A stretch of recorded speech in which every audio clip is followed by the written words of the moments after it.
Hey guys, it's Ted Bogert. We are back with the Ted Show, and you all know how much I love food and how I love my Italian ancestry.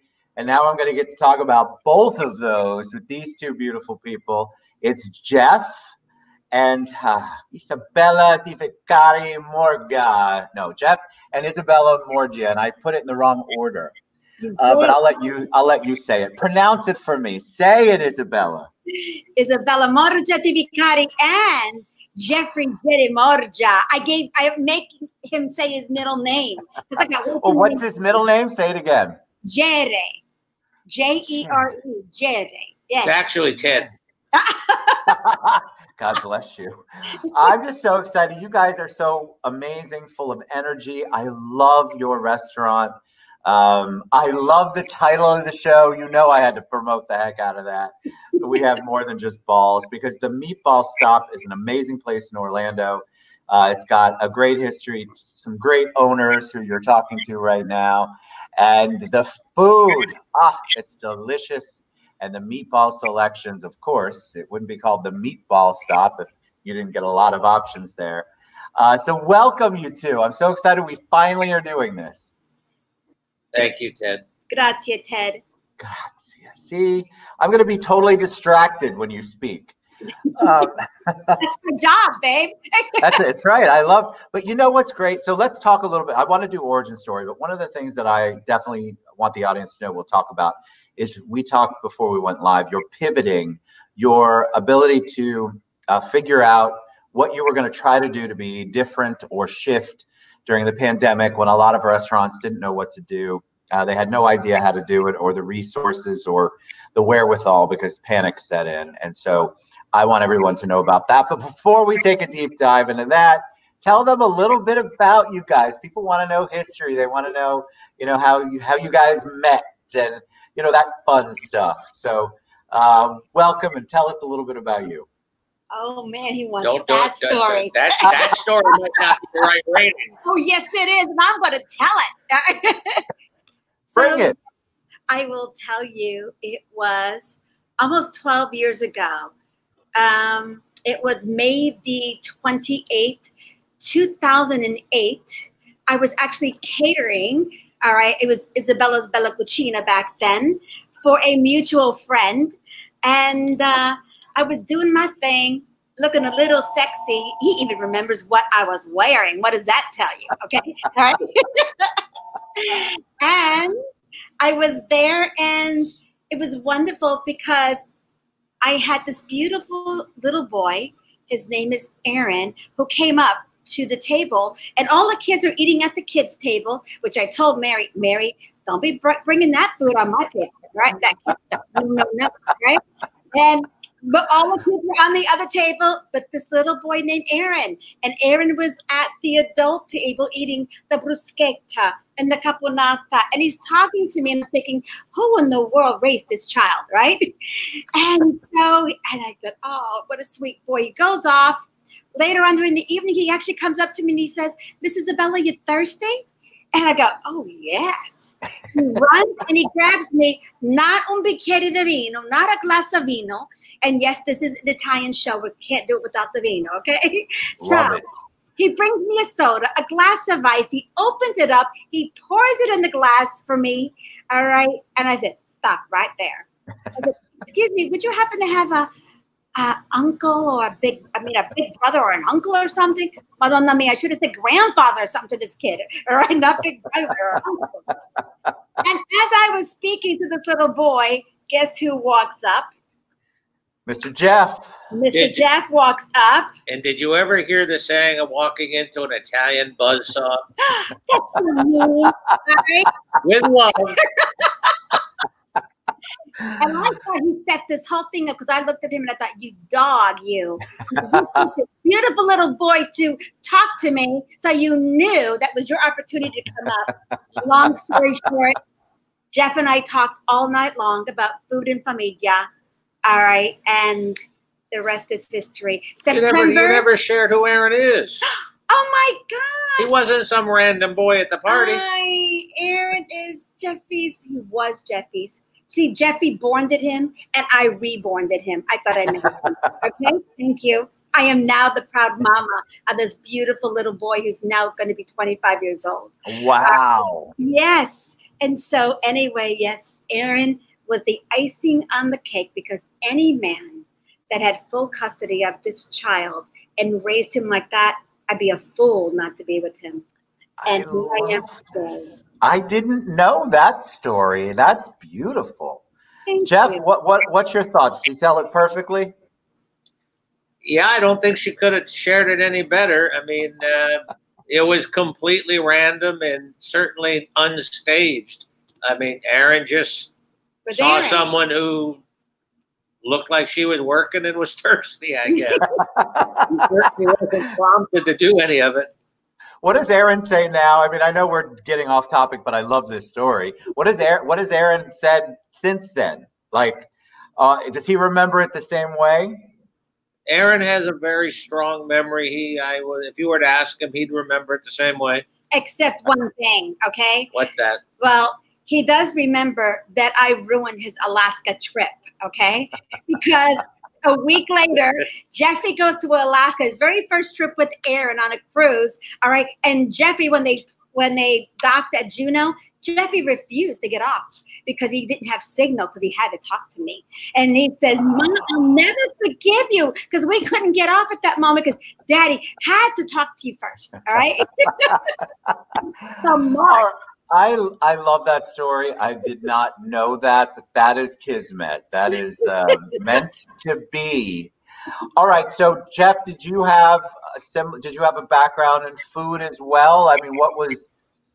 I heard Isabella say she was catering then. Right. How about you? Did you have any restaurant or catering background, or did you just love food like me? Well, I certainly love food, but actually my entire working life has been in the food and hotel industry. When I was 16, I started sweeping parking lots at a hotel. And then I ended up going to hospitality management, graduated from UNLV. That's how, Guy found me. He remembered an alumni. Not really. He found Isabella. I like to twist the story a little. I love it. It's good. Then I went almost 10 years with Sheridan Corporation in many different cities, all in catering and food and beverage and so forth, and ended up in New England, where I figured at a very young age, after 10 years, the hotel business would kill me because it's so grueling. Back then, I don't know if it's the same today, but so I made a switch and I went where I felt I would be most comfortable, and I joined Burger King, store level management. And 27 years later, after being in just about every role the company offered, Isabella seemed like she had a great catering company, Isabella's Bello Cucina, which had a lot of, she built the name, the reputation, and it just needed more than just her working it. So in 2011, I decided to hang up my Whoppers and trade them in for balls. Well, the balls came later. I mean, I had a feeling we were going there, but I am so happy you did. Everybody asked me, though, from the beginning, why the Meatball Stop? It's all about balls. What can I tell you? And that's what I want to know. So you all obviously have experience and you have passion for food and service. Tell me how you landed on the concept for the Meatball Stop. I'll let Isabella take it. She likes talking about it a little more openly than I do. I got to tell you, we actually acquired a small catering company who actually approached us. And the last thing at that time we wanted to do was to pick up somebody else's headaches for crying out loud, right? But God wanted us to have it because it was delivered to us on a silver platter. Within literally less than 6 weeks, we had keys in hand to the space, all right, the very original space that we had, all right. And so Jeff says, what are we going to do with all this space? 1,200 square feet for her and I. What are you going to do with that? Right. That's a big commercial kitchen. That's a big one. But one major client that we did breakfast and lunch for practically, 280 days a year? about 300. About 300. Yeah. There you go. Wow. Yes. And also thank God for that, because that's what sustained us. But there's a little word at the end of that sentence. He says, but I only need 400 square feet. And the very first thing out of my mouth, because I could know where this man's going. All right, do you want to stay married? I said. All right, are you crazy thinking about you want to open up a restaurant? All right, we both got away from that, right? Take it from there, my love. That 400 square feet is today's lobby in the restaurant. You know, before we opened up the wall and took both spaces, and I said, "What do we got to lose?" I said, "We're paying for the space anyway for the commercial kitchen." I said, "So what do we got to lose? We throw up a couple of walls, put some paint on the walls, get some tables and chairs from Craigslist, and see what happens." You know, because I had this thing in my brain about meatballs. I don't know why. And I was going to say, why meatballs? I love meatballs. It's one of my favorite food groups. That's what I wanted to know. He said, why meatballs? And his parting question to me was, Jeff, why meatballs? And I looked at him and I said, who doesn't love meatballs? I swear to God, it's true. It's you. But what you all have done is it's not just your traditional meatball. I love the fact that it's all sorts of flavors. And I think you even at one time had a vegan or vegetarian choice. I mean, you all accommodate people and you're creative. It's not just one meatball. Trust me, I love meatballs. But you have lots of flavors. So talk about that. How did you go, all right, I want to make meatballs. It's one thing to do that. And then it's another thing to have all of these different recipes.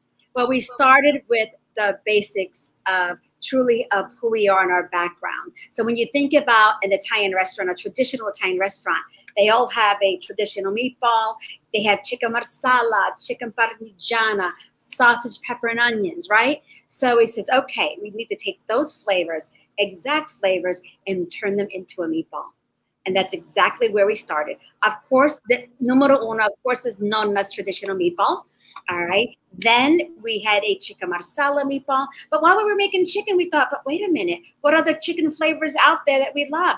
Oh my God, everybody loves buffalo. And I love, love, love our buffalo. So we have a chicken buffalo blue. And we have a chicken parmigiana. All right. Then, of course, we have I always say it's Jeffy's signature meatball because it's incredible. His sausage, pepper, and onion meatball. All right. Made with fennel and all the wonderful spices in the salsiccia, okay?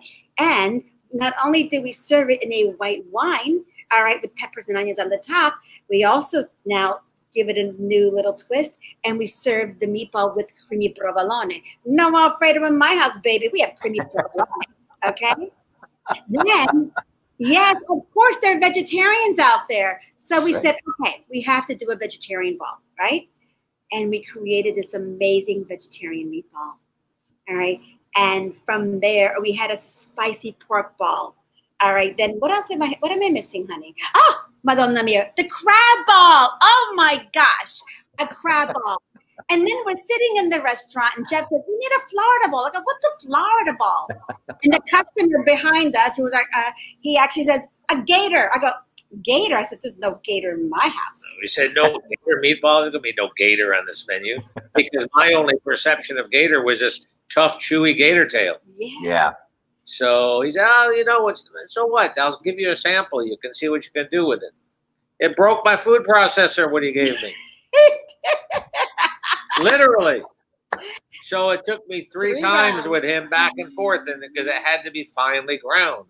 And he finally got it. So there you go. There goes the gator meatball. And I happily eat my words every day because that ball is amazing. And we top it with a spicy lemon aioli. Oh, you're going to love it. See, if you went around, if you were the talking menu, I would order everything because of the way you say it. It's just for me, it brings back lots of memories. But it's just that makes food sound sexy and exciting when you're speaking it the way that you speak it. What you had to expand though. Let's talk about that. By the way, guys, their food is amazing. I have tried it and it's unbelievable. You shifted when we all had to. We talked about the pandemic before we went live.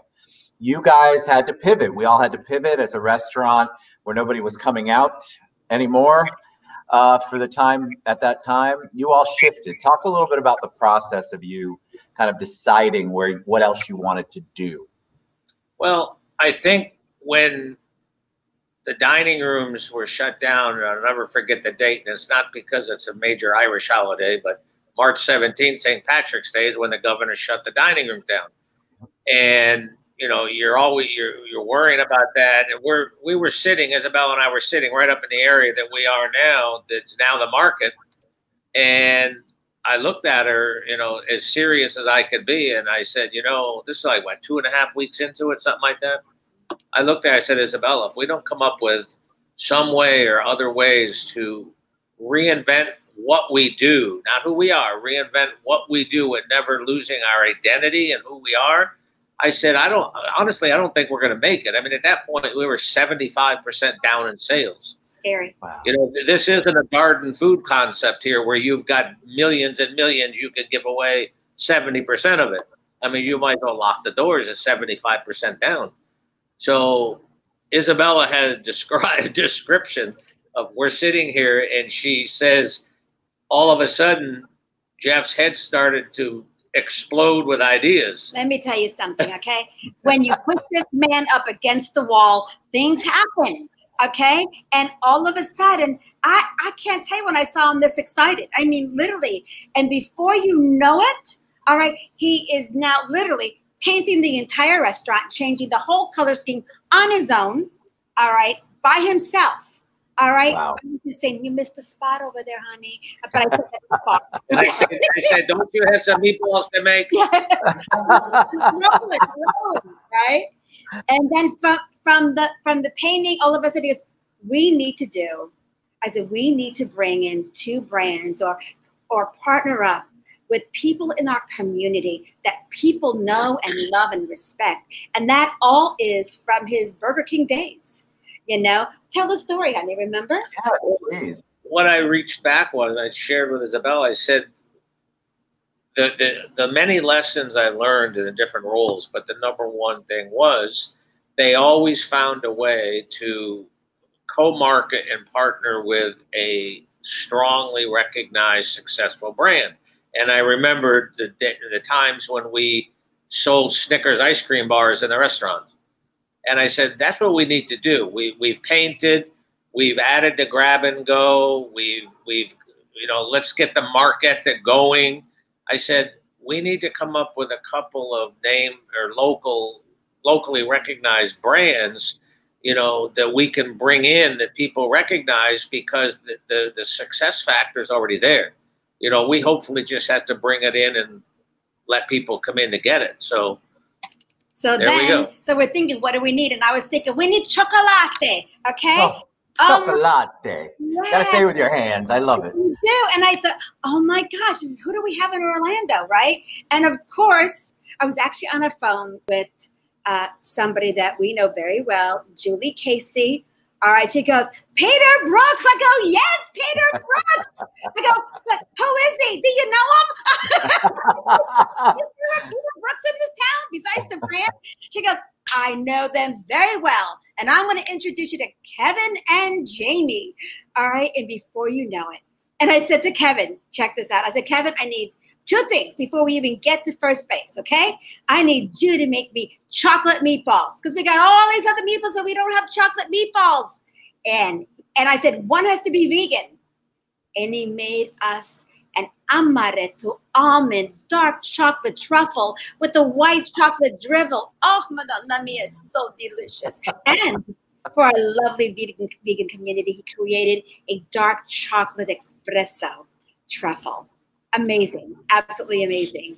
And then before you know it, he had his guys here, all right, the GM, Jeremy, from Peter Brook and Winter Park, and he was out here taking measurements and building this beautiful display, all right, before you know it, of all their wonderful things. All right, then I said, we need pasta. And Jeff says, hey, who's that pasta guy there, all right, who owns the factory? Yeah. Well, that was the restaurant, but the factory. Right. Trevi Pasta. Trevi Pasta. Sure.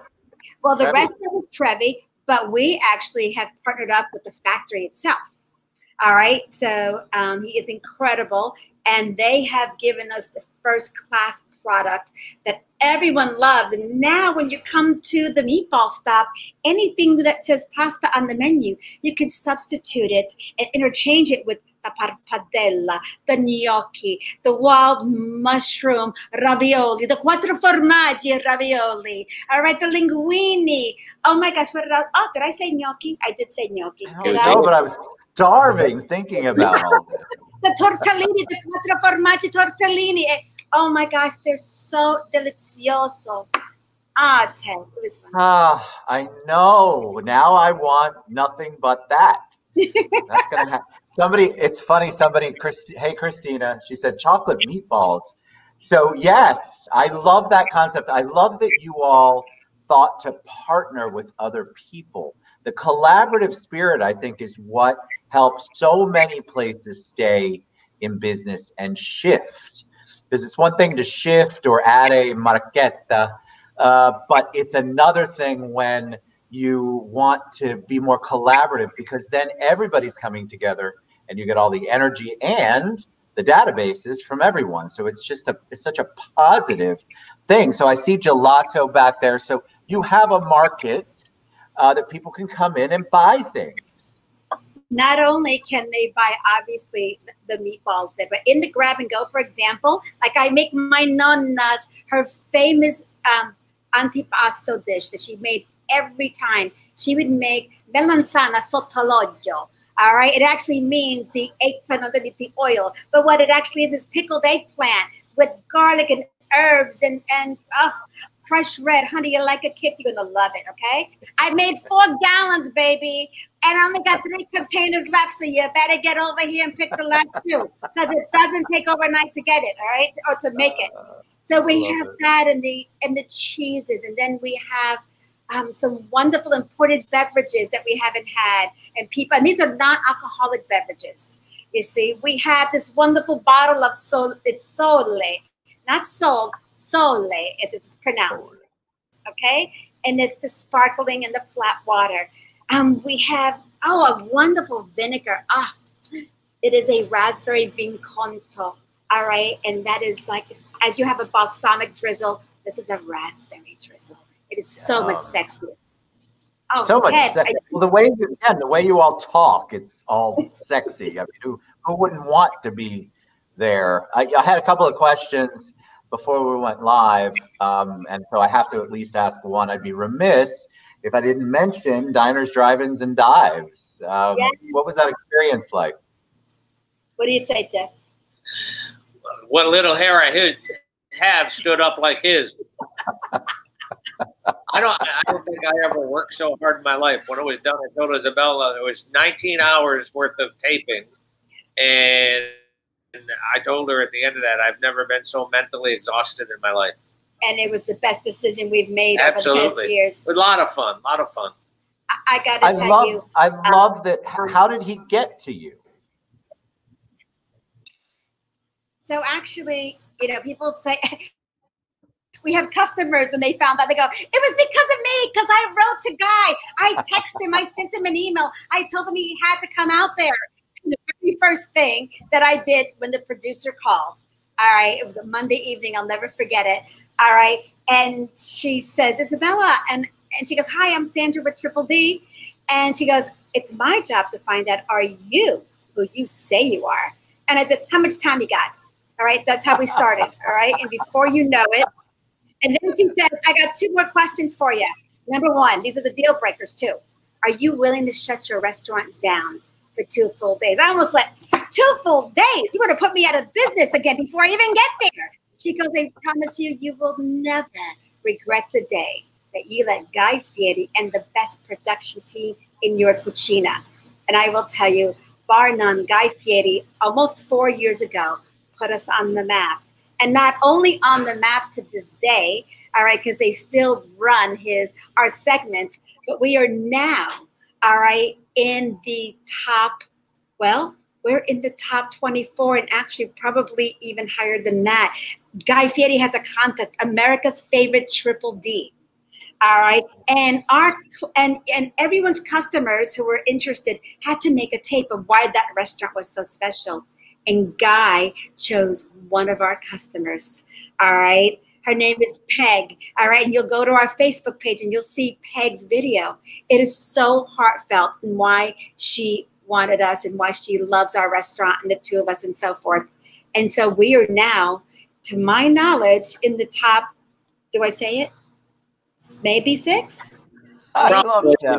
Yeah, something like that. It was originally the top 24, but her video was actually chosen as one of the winners. So that automatically allows us to be in the consideration for being one of America's favorite on Triple D. She won $1,000. And if he chooses us, all right, she will be on the show with us and Guy back in our little cucina, right back there. All right, so I have lots of comments everywhere, guys. We can't get to all of them, so thank you. Isabella, Jeff, and I will all respond later. Tell people where you are. How do they find you? And let's direct them to the website too, which is scrolling down here. But tell them how to find you and your beautiful shop, Stop and Marchetta. Grazie. Yeah, so we're at 7325 Lake Underhill Road, right on the northwest corner of Lake Underhill and Goldenrod. All right, you'll find us here. And we actually have a big old sign at the top that says Primo Vegan. All right, because we have an entire vegan menu, an entire vegetarian menu, gluten-free menu, meat lovers menu, and everything in between, babe. You need it, we've got it. Y'all have to check them out. They're absolutely amazing. And I can tell you that the way they are on the show today is exactly how they are all the time. Lovely, beautiful, wonderful human beings who just love to see people enjoy the fruits of their labor of cooking and creating. And you guys are just amazing. I love you both. I think what you have created in Orlando is top notch. So the Meatball Stop. And then I'll let you say your names so much better than me. Grazie. This is Jeffrey Morgia and Isabella Morgia Vicari coming your way. Looking forward to seeing you in our house soon. Love it. Bye, the Meatball Stop. Thanks, Ted. You guys are amazing. Jeff, Isabella, thank you. Grazie. We will talk to you soon. Cheers. I am so happy for your success, and I am honored to have you on the show. So thank you so much. We'll see you guys later. Reach out. Go to the Meatball Stop. Support local. These guys are amazing. You will not be disappointed. We'll see you guys later. Bye, everybody. Grazie.